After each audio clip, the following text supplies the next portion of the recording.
The building had long since surrendered its voice. The church stood at the edge of a forgotten field, its stone bones weathered by wind and winter, its wooden ribs exposed where the roof had collapsed. The bell tower, once proud, leaned slightly to the west, a posture of fatigue, not defeat. Snow had not yet arrived, but the air hinted at it. Cold, clean, the kind of air that pressed down on the lungs instead of lifting them. Inside, the nave was a hollow shell. What once held voices now held only air. Dust carpeted the floor, thick, soft, undisturbed. In the corners, it gathered into tiny dunes, moved only by wind that entered through broken panes and door frames without doors. There were no pews left, only the outlines of where they had stood, darker rectangles on the pale floor. No candles, no cloth, just cold stone and aging light, and silence. At dusk, the light came low through a shattered rose window. What remained of its stained glass, reds, purples, and a lone green shard, painted the floor with faint shapes before fading into shadow. The building wasn't haunted. It wasn't sacred. It was simply still. And then, motion. Wings. An owl. Large. Silent. A barn owl by the shape of its flight and the pale arc of its wings. It entered through the broken upper frame of a lancet window. No hesitation. It had done this before. As it passed over the nave, its wings stirred the air, and the dust, for a moment, lifted. It didn't swirl. It didn't rush. It rose, like snow shaken loose from a branch. Tiny motes floated in the beams of fading light, soft and weightless. The air remembered something. Not warmth, not people, but motion. It remembered sound, though none was made. The flap of the owl's wings was too soft, too perfect. The owl crossed the length of the church in seconds and vanished into the rafters. And the dust, now briefly airborne, settled again. The silence returned. But it had changed, as if the building had inhaled and was now waiting for something more. The owl didn't move immediately. She perched along one of the remaining support beams, thick, blackened with age, sagging under time more than weight. From up here, the nave stretched below like a fossilized wound, broken glass, fractured stone, and dust thick enough to record history in a single footprint. She saw everything. To a human eye, the church might still seem dark. To hers, it was a world of shadows and layers, pale outlines of heat from mice in the corners, tiny scuttles beneath old boards where beetles stirred, a single bat, asleep in the arch of a collapsed ceiling vault. She tilted her head. The silence wasn't empty to her. It pulsed. It breathed. She could hear wind moving between the cracks in the roof. She could hear the vibration of wood stressed by its own weight. She could even hear the soft, almost inaudible hum of the earth cooling now that the sun was gone. A moth fluttered near her wing. She didn't flinch. This wasn't hunger. Not yet. This was watching. Below, near the broken altar, a mouse scurried through a pile of decayed hymnals. Its presence was neither rare nor urgent. This building had been part of a network of shelters for generations of prey. The owl had come here as a chick, learned to fly in this same air, learned what shadows held danger and what didn't. She dropped silently from the beam. Not to hunt, just to move. A simple glide, low and curved, to another beam near what once had been the choir loft. The softest wind of her wings stirred more dust into the air, more floating particles catching what little light remained. From below, it might have looked like snow again, but snow made sound. Dust did not. She landed. Now she faced east, toward the cracked, stained glass window, with the green shards still clinging to the frame. That window had once shown a saint.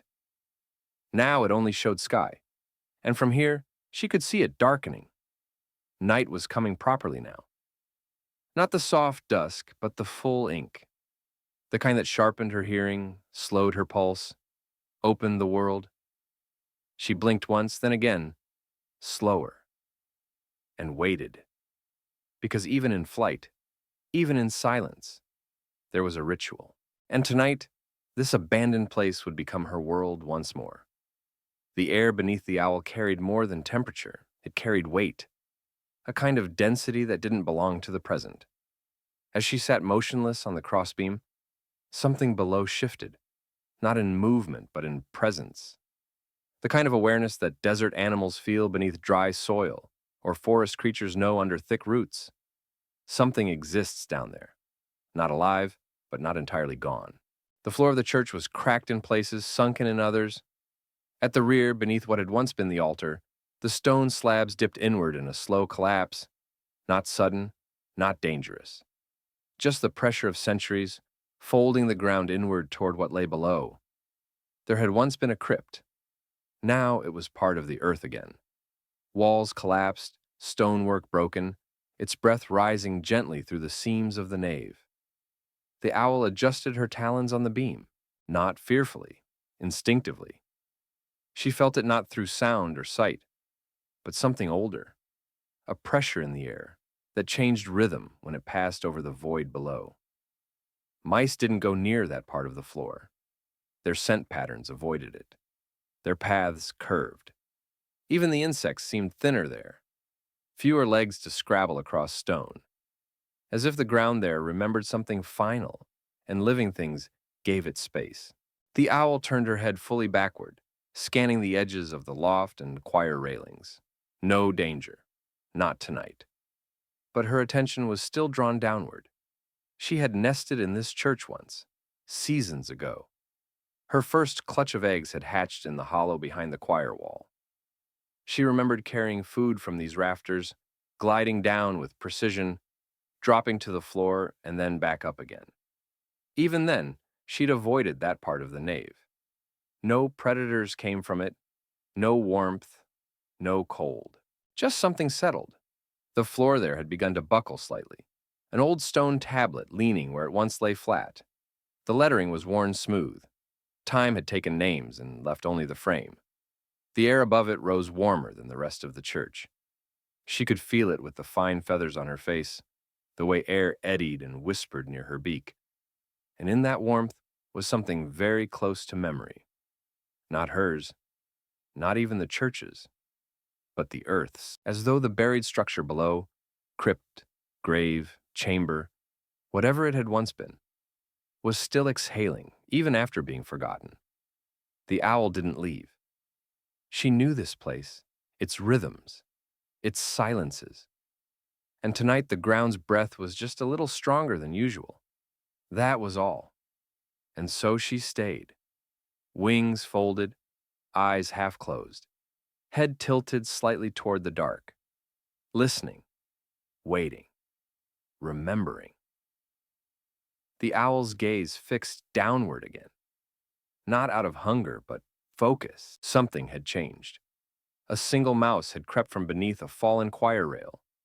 Its motion was deliberate, slow, not panicked, not erratic like most. It paused often, standing on hind legs, ears twitching toward sounds that weren't there. The owl didn't move. She watched. This mouse didn't skirt the shadows or hug the safer edges of the wall. Instead, it crossed the center of the nave, the exposed ground cracked and barren, where no scent trails lingered, where others avoided. It moved toward the sunken stone. The slab, once flat, now leaned like a broken tooth in the floor's jaw. It had no color, just weathered gray and patches of lichen, cold in day, warm at night. The air above it rose subtly, disturbed by currents from deep below. The mouse reached its edge and stopped, but it didn't sniff or flee. It stood perfectly still, as if waiting, as if something was expected of it. From above, the owl tilted her head in slow motion. Her large, disc-shaped face read the tiniest tremor in air pressure, the faintest footfall on ancient stone. This mouse was different. Not in body, it was thin, wiry, alert like the rest. But something about the posture, the stillness, made her hesitate. Mice didn't stop like this. Not in the open. Not near danger. Not near that stone. It didn't eat, didn't groom, didn't move. Just stood, nose barely lifted as though listening. The owl shifted one talon on the beam. Her wings remained tight to her body. No need to strike. Not yet. Not when the rules of this moment weren't clear. Beneath the mouse, the ground breathed again, warm and steady. The kind of warmth that shouldn't exist in a ruin like this. The kind that suggested movement beneath things long dead. Then, a sound. Not a loud one. Barely more than the settling of dust. But it came from beneath the stone. Not above, not wind, not building. The mouse turned its head toward it. Not away. Toward. And for a second, the owl saw something she didn't understand. Recognition. In a mouse. In prey. In something so easily forgotten. The moment passed. The mouse turned, walked, not ran, back the way it came, and vanished beneath the pew frame. The owl waited several minutes before moving. Then she dropped from the beam again, gliding silently across the same path the mouse had walked. She landed on the edge of the sunken slab, her claws clicking gently against the old stone. She looked down. There was no scent, no warmth she could follow, but something was there, still breathing, still listening. And for the first time in many flights, the owl didn't understand who was watching whom. The air shifted, subtly, like the difference between still water and water just before it ripples. The owl stood over the sunken slab, her talons gently curled against the edge of the stone. Around her, the church remained still, the wooden skeleton of its roof groaning only slightly with the cooling of night. But beneath her, or from the crack between stones, something rose, a draft, not cold, not warm, just moving, upward. She felt it through the down feathers on her legs, the sensitive ones that registered heat from prey. But this was not heat. It was movement, like a breath, as if something deep in the floor, under the earth, under the stone, under memory, had inhaled once, long ago, and now exhaled. And in that exhale came sound. Not a voice, not a word, but tone, vibration, timbre. The owl tilted her head sideways, ear toward the stone, eyes wide open. Barn owls didn't need to see to hear. And now, there was something to hear. It wasn't wind. Wind rattled, whistled, knocked at corners and edges. This moved through, as if air had memory, as if breath had waited years for something to listen. It wasn't music. It wasn't language. But it was deliberate. A sustained resonance. Low, like a hum in a cathedral, or the echo of wood that's been struck once, a long time ago, and never stopped ringing. And beneath it, silence. But a listening silence. Not emptiness, awareness. The owl remained still for a long time. She had hunted in storms, nested in bells, slept through thunder. But this held her in place, not in fear, but in the same stillness she saw earlier in the mouse. Respect, perhaps. Not for what was alive, but for what remained. Then, without ceremony, the tone vanished. The draft stopped, and the church returned to itself, broken and dust-covered, filled only with the ordinary silence of forgotten structures. The owl stepped back once, then leapt upward in silence. She didn't leave the church. Not yet. She returned to the rafters, high up, where wind once moved through sermons and incense, where she could see the stone again and the space around it, and wait, because something beneath had made a sound, and now she needed to learn whether it was finished or just beginning. The owl had taken to stillness again, perched high in the ribs of the church, watching, not hunting. Beneath her, the stone lay unchanged. No more breath, no more voice. But above her, air moved differently now. It began with a tremor in wind, a draft too controlled to be random.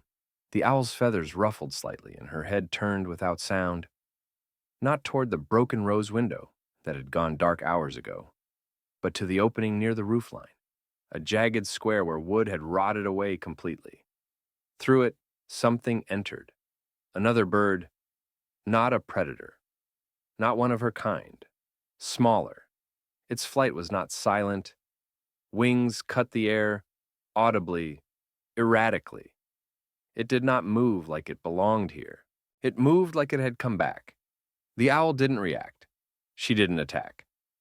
This wasn't her territory to defend. The newcomer circled once beneath the beams, then again slower.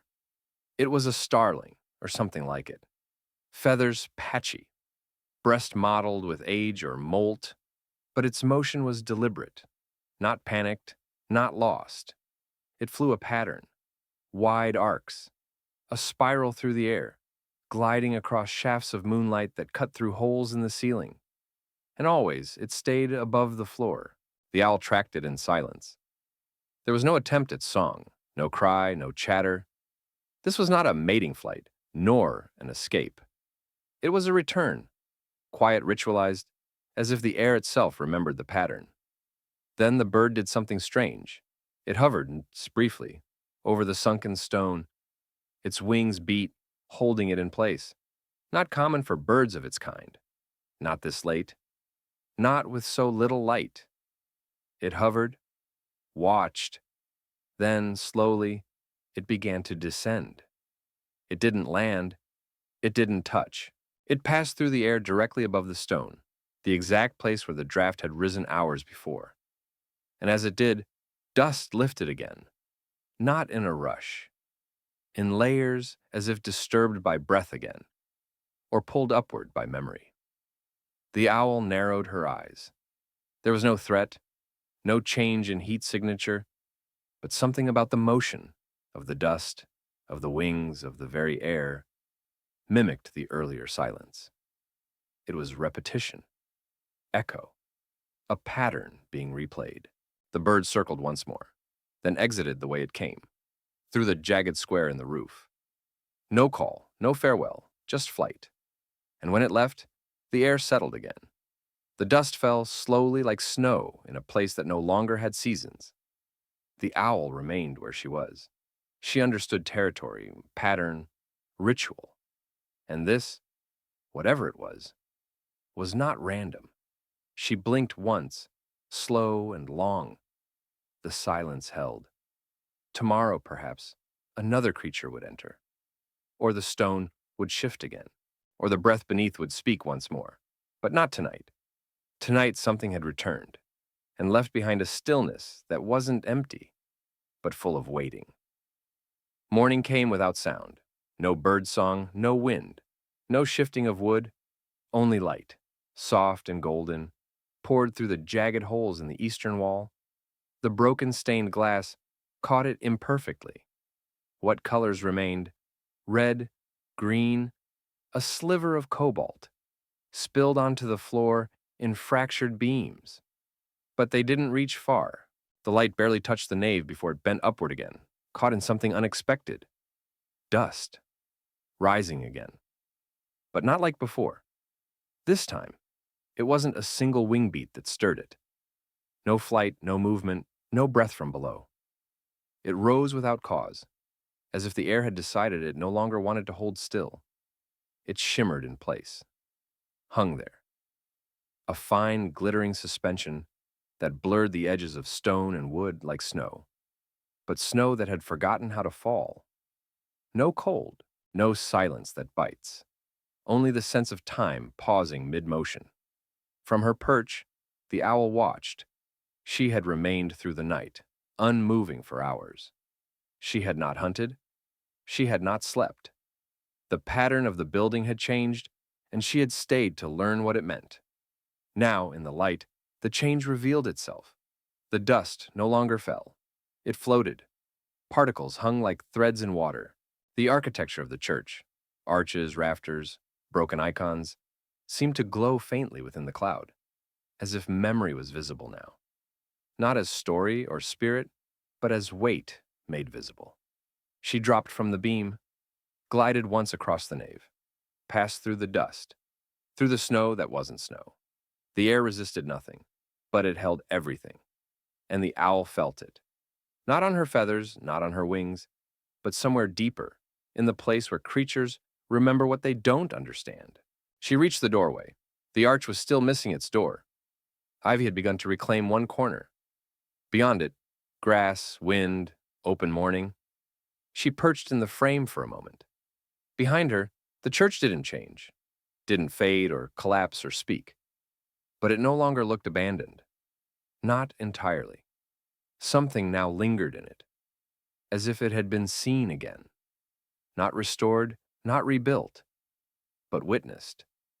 And in that witnessing, it had remembered how to breathe. The owl spread her wings and flew into the light, not far, not away, just beyond the structure's edge, into trees, into motion, but not into forgetting, because the church was not empty anymore. It held a silence that listened, dust that no longer landed, and the memory of wings that once flew through.